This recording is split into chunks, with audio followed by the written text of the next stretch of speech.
2026 T20 ప్రపంచ cup final ముగిసి team India విశ్వవిజేతగా నిలిచిన వేళ యావత్ భారతదేశం ఇప్పుడు ఒకే పేరును జపిస్తోంది. అదే సంజు శాంసన్.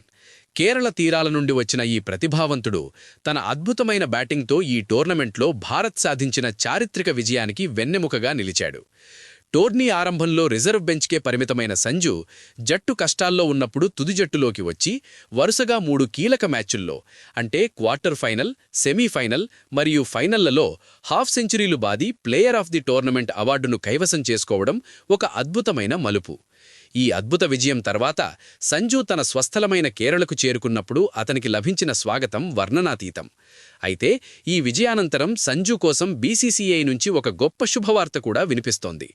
భారత క్రికెట్ బోర్డు ఇప్పటికే ప్రపంచ కప్ గెలిచిన జట్టుకు 131 కోట్ల భారీ నగదు బహుమతిని ప్రకటించగా, సంజు శాంసన్ ప్రదర్శన పట్ల ప్రత్యేకంగా ముగ్ధుడైన బీసీసీఐ కార్యదర్శి రాబోయే కాలంలో టీమిండియా వైట్ బాల్ క్రికెట్ వ్యూహాల్లో సంజు ఒక అత్యంత కీలకమైన భాగం కాబోతున్నాడనే సంకేతాలిచ్చారు. అతడిని వన్డే క్రికెట్ జట్టులో కూడా భాగం చేయనున్నట్లు సమాచారం. వైట్ బాల్ క్రికెట్లో సంజును ఒక ఎక్స్ ఫ్యాక్టర్గా పరిగణిస్తున్నట్లు వార్తలొస్తున్నాయి.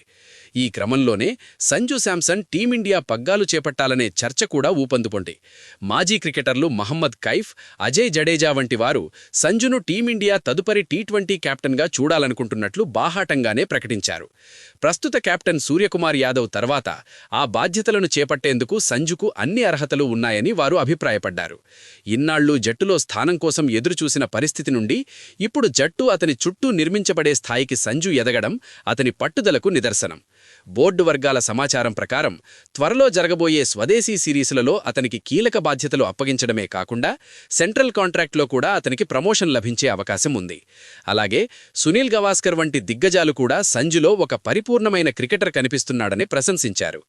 విఫలమైనప్పుడు కృంగిపోకుండా మళ్లీ అవకాశాన్ని అందిపుచ్చుకొని ప్లేయర్ ఆఫ్ ది టోర్నమెంట్గా నిలవడం సామాన్యమైన విషయం కాదని, ఇలాంటి మనోస్థైర్యం ఉన్న వ్యక్తే జట్టుకు సరైన దిశానిర్దేశం చేయగలడని, అతడు త్వరలో వైట్ బాల్ క్రికెట్లో కీలకం కాబోతున్నాడని చెప్పుకొచ్చాడు. ఒకవైపు బీసీసీఐ, మరోవైపు మాజీల మద్దతు చూస్తుంటే త్వరలో సంజు వన్డే జట్టులో కూడా అడుగు పెట్టబోతున్నట్లు స్పష్టంగా తెలుస్తోంది. సంజు తన ఆటతీరుని ఇదే తరహాలో కొనసాగిస్తే రిషబ్ పంత్కి వైట్ బాల్ క్రికెట్లో గట్టి పోటీ ఎదురవ్వడం ఖాయంగా కనిపిస్తోంది.